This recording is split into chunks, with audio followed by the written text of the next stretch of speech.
नमस्कार, आप देख रहे हैं न्यूज एट 5। मेरे यानी श्रुति शर्मा के साथ। प्रधानमंत्री मोदी स्विट्जरलैंड से अमेरिका के ऐतिहासिक दौरे के लिए रवाना हो गए हैं। पीएम का ये दौरा ऐतिहासिक इस वजह से है क्योंकि अपने चौथे अमेरिकी दौरे में मोदी बतौर स्टेट गेस्ट यूएस कांग्रेस के ज्वाइंट सेशन को संबोधित करेंगे। जी मीडिया वॉशिंगटन डीसी से आपको प्रधानमंत्री के अमेरिकी दौरे की पल पल की खबर दे रहा है।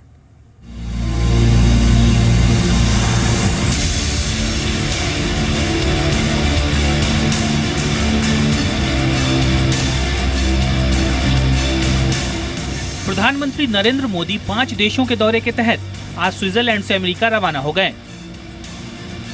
पीएम का ये चौथा अमेरिकी दौरा कई मायनों में अहम होने जा रहा है। पीएम मोदी इस बार अमेरिका के स्टेट गेस्ट की हैसियत से विजिट करने वाले हैं।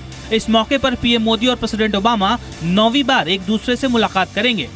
पीएम अगले कुछ घंटों में वाशिंगटन पहुंचेंगे, लेकिन जी मीडिया प्रधानमंत्री के दौरे से पहले ही अमेरिका से इस दौरे से जुड़ी हर खबर आपको दे रहा है। 6 जून को दोपहर के तकरीबन 2:30 पर भारत के प्रधानमंत्री वॉशिंगटन पहुंचने के बाद इसी द ब्लेयर्स हाउस पहुंचेंगे।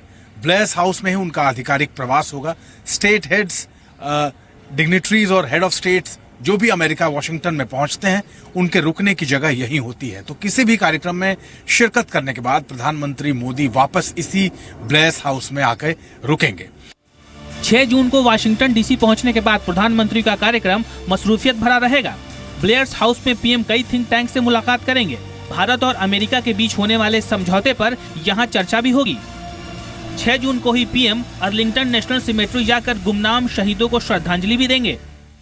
7 जून को पीएम मोदी व्हाइट हाउस में प्रेसिडेंट ओबामा से मुलाकात करेंगे। इस दौरान प्रधानमंत्री रक्षा और ऊर्जा के क्षेत्रों में दोनों देशों के बीच हुई प्रगति की समीक्षा करेंगे। पीएम के यूएस विजिट में कई अहम समझौते हो सकते हैं। पीएम मोदी के इस ऐतिहासिक दौरे में भारत और अमेरिका के बीच रक्षा और टेक्नोलॉजी ट्रांसफर पर एग्रीमेंट भी हो सकते हैं। दोनों देशों के बीच मिलिट्री कोऑपरेशन को लेकर समझौते के आसार हैं। इसके अलावा दोनों देशों के बीच ज्वाइंट मिलिट्री एक्सरसाइज को लेकर समझौता हो सकता है। वहीं कम्युनिकेशन और डाटा ट्रांसफर को लेकर बातचीत हो सकती है। अमेरिका दौरे के दूसरे और आखिरी दिन 8 जून को प्रधानमंत्री यूएस कांग्रेस के ज्वाइंट मीटिंग को संबोधित करेंगे। ऐसा करने वाले पीएम मोदी छठे भारतीय और 2005 के बाद पहले पीएम होंगे। अमित प्रकाश, जी मीडिया, वाशिंगटन डीसी। और वहीं प्रधानमंत्री नरेंद्र मोदी के स्विट्जरलैंड के छोटे दौरे से काफी बड़ी खुशखबरी आई है। स्विट्जरलैंड ने न्यूक्लियर सप्लायर्स ग्रुप यानी एनएसजी में भारत की सदस्यता का समर्थन करने का वादा किया है, जिसका मतलब यह है कि भारत एनएसजी की सदस्यता की तरफ एक कदम और आगे बढ़ चुका है।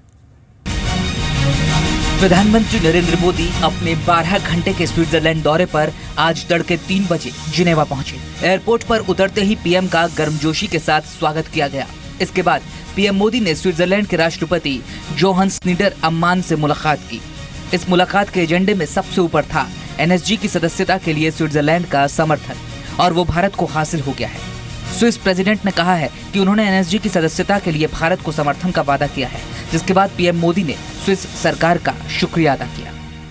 आई am thankful to the president for Switzerland's understanding and support for India's membership of the nuclear suppliers group. इस मुलाकात के दौरान पीएम मोदी ने स्विस बैंकों में कालाधन रखने वाले भारतीयों का ब्यौरा साझा करने, टैक्स के मुद्दे पर सहयोग और ट्रेड को लेकर अहम बातचीत की। इसमें 5 देशों के दौरे पर गए पीएम ने कल कतर की राजधानी दोहा में भारतीय समुदाय के लोगों को संबोधित किया था। इस दौरान पीएम मोदी ने अपनी सरकार की उपलब्धियां गिनाई। Combating the menace of black money and tax evasion is also our shared priority.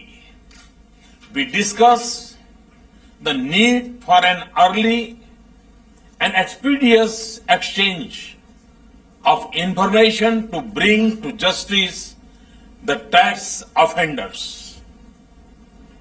An early start to negotiations on the agreement on automatic exchange of information would be important in this respect.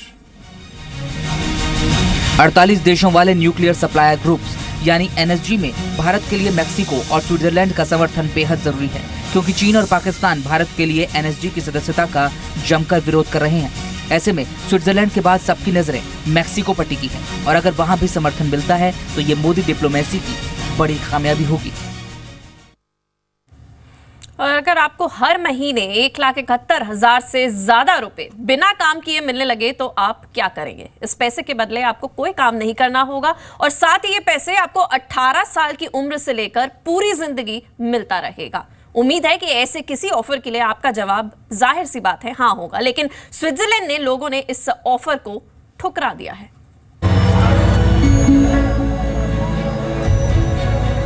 ये poster इस बात का गवाह है कि भले ही Switzerland के बैंकों में भारत समेत दुनिया भर के देशों से आए काले धन का खजाना जमा हो, लेकिन स्विट्जरलैंड की जनता का दिल बिल्कुल काला नहीं।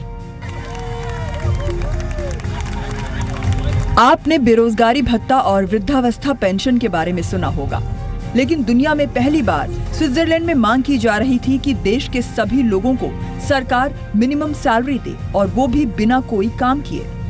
इस मांग को लेकर वोटिंग कराने वाला स्विट्जरलैंड दुनिया का पहला देश है।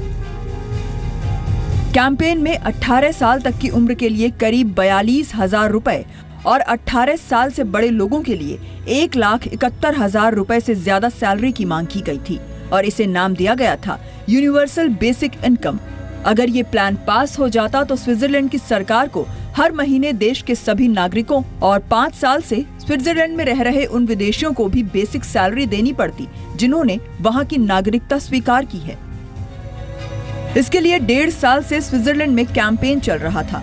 दलील ये दी गई कि देश में ज्यादातर काम रोबोट कर रहे हैं। फैक्ट्रियां भी अब रोबोटिक मजदूरों से चलती हैं और काम की कमी से लोग बेरोजगार हो रहे हैं। लेकिन जब इस रेफरेंडम के लिए वोटिंग कराई गई तो 78% लोगों ने इसका विरोध किया, जबकि 22% लोग इसके पक्ष में आए। नतीजे मिनिमम सैलरी प्लान के विरोध में हैं, लेकिन बेसिक इनकम के सपोर्टर इसे अपनी जीत मान रहे हैं। बेसिक इनकम का सपोर्ट करने वालों के मुताबिक आज की तारीख में नौकरी ढूंढना मुश्किल है और पक्की आमदनी से देश को गरीबी से लड़ने में मदद मिलेगी। साथ ही सैलरी मिलने के बाद लोग अपना मनपसंद काम बेहतर तरीके से कर पाएंगे। लेकिन घर बैठे सैलरी प्लान के विरोधियों के मुताबिक इससे महंगाई बढ़ जाएगी और बड़ी तादाद में लोग नौकरी छोड़कर घर बैठ जाएंगे। स्विट्जरलैंड की राजनीतिक पार्टियों ने सवाल उठाया है कि इतने पैसे आएंगे कहां से, लेकिन दुनिया में शायद पहली बार ऐसी घटना हुई है जब ऐसी लोक लुभावन पेशकश को किसी देश की जनता ने ठुकरा दिया हो। 47.4% वोटिंग हुई, जिसमें लोगों ने सरकार की इस अनोखी पेशकश के खिलाफ वोटिंग करके इसे खारिज कर दिया। जिस देश के बैंक काला धन रखने के लिए बदनाम हो चुके हों, उस देश में खैरात न लेने का संदेश पूरी दुनिया में गया है। ब्यूरो रिपोर्ट, जी मीडिया। कल आरबीआई की मॉनेटरी पॉलिसी की समीक्षा में ब्याज दरों में कटौती की उम्मीद काफी कम है। जी बिजनेस की ओर से कराए गए बैंकर्स पोल में 60% बैंकर्स का कहना है कि कल आरबीआई रेपो रेट में कोई कटौती नहीं करेगा, जबकि 30% बैंकर्स का कहना है कि रेपो रेट में 0.25% कटौती हो सकती है। वहीं 10% बैंकर्स मानते हैं कि रेपो रेट में 0.5% की कटौती हो सकती है। पोल में शामिल 65% बैंकर्स का मानना है कि कल आरबीआई सीआरआर में कोई कटौती नहीं करेगा।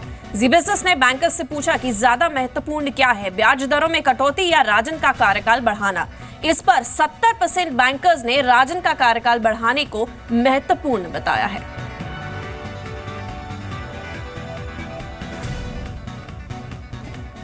और आरबीआई गवर्नर रघुराम राजन को दूसरा टर्म दिलाने का अभियान जोर पकड़ने लगा है। राजन को दूसरा टर्म दिलाने की आवाज न सिर्फ पॉलिटिकल और कॉर्पोरेट वर्ल्ड से उठ रही है, बल्कि इसके लिए ऑनलाइन अभियान भी शुरू हो गया है।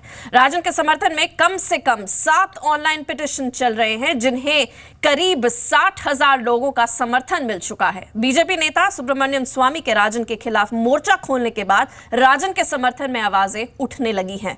हालांकि सरकार ने अभी तक साफ नहीं किया है कि राजन को दूसरा टर्म मिलेगा या नहीं। एक ऑनलाइन पिटीशन राजन को हटाने के लिए भी चल रही है, लेकिन उसे खास समर्थन नहीं मिला है। राजन का समर्थन करने वालों का कहना है कि उन्होंने इकोनॉमी को बेहतर बनाने के लिए काफी अच्छा काम किया है और राजन को दूसरा टर्म मिलना ही चाहिए।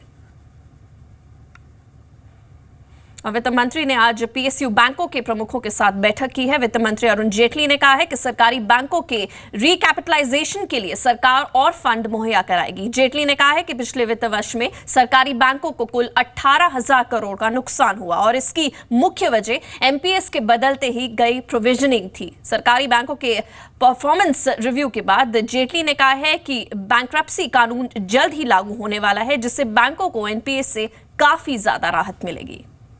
The government also firmly believes that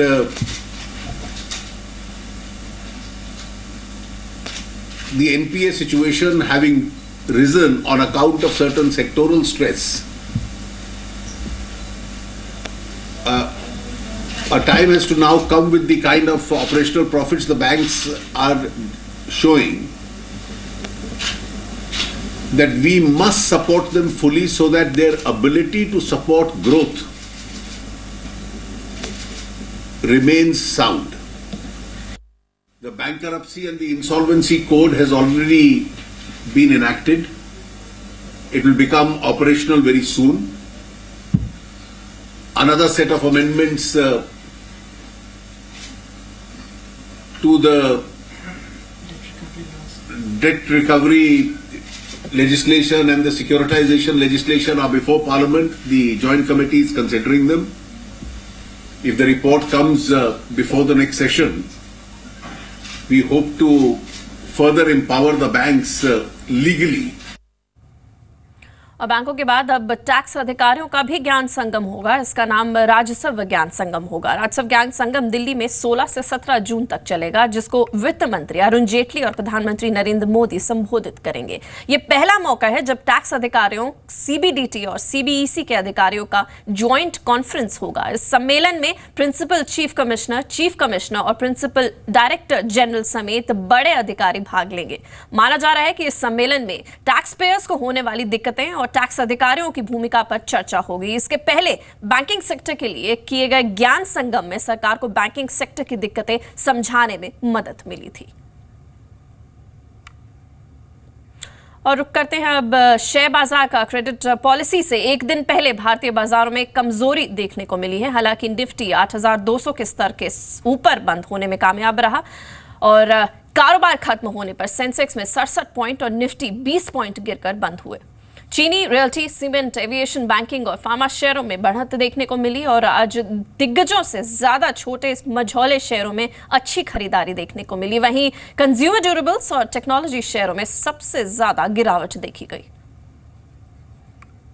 और गुजरात सरकार ने अपनी नई आईटी और स्टार्टअप पॉलिसी की घोषणा कर दी है। इसके तहत अगले 5 साल में राज्य में 2,000 स्टार्टअप्स के लिए 50 इंक्यूबेटर्स बनाए जाएंगे। 10 लाख स्क्वायर फीट एरिया में डेवलप होने वाले इंक्यूबेटर्स को सरकार कई सुविधाएं देगी। सॉफ्टवेयर खरीदारी पर 50% की सहायता दी जाएगी। स्टैंप, इलेक्ट्रिसिटी ड्यूटी में देकर सरकार 100% की छूट देगी। साथ ही वेंचर कैपिटल फंड में 25% तक का सपोर्ट मिलेगा। ये सुविधाएं स्टार्टअप को अगले 7 साल तक मिल पाएंगी। ઇન્ક્યુબેશન માટેની જગાનો વિકાસ કરવો। गुजरात में इस पॉलिसी से करीब 7,000 करोड़ का निवेश आएगा और हम 50 इंक्यूबेटर्स को तैयार करेंगे। આપણે મદદરૂપ થઈ શકીએ અને અંદાજિત 7,000 કરોડનું રોકાણ અને રોજગારીની વિપુલ તકો ઊભી થાય એના માટેનો આપણે પ્રયાસ છે। और हेल्थ केयर लैब और डायग्नोस्टिक सेंटर थायरोकेयर पर Maharashtra association of resident doctors ने संगीन आरोप लगाए हैं। एमएआरडी का आरोप है कि थायरोकेयर डॉक्टर्स को कमीशन देती है। इस बारे में एमएआरडी ने महाराष्ट्र मेडिकल काउंसिल से कार्रवाई करने के लिए भी कहा है। एमएआरडी के मुताबिक उसके पास थायरोकेयर द्वारा डॉक्टर्स को कमीशन देने के सबूत भी हैं। हालांकि थायरोकेयर ने इन आरोपों का खंडन किया है और थायरोकेयर के मुताबिक वो डॉक्टर्स को कोई कमीशन नहीं देते हैं।